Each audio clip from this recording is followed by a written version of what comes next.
बेआईन काठ चोरा चालाण रे संपृक्त दुई व्यक्ति को गिरफ कला वन विभाग।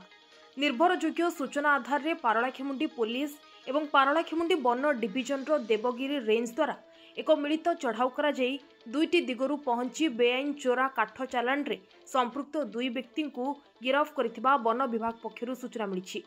एही अभियान समय रे 4टी मोटरसाइकेल 3टी मोबाइल फोन एवं 63.78 घन फुटर सागवान निम एवं गमर काठ जबत करा जायथिबा वन विभाग सूचना दी।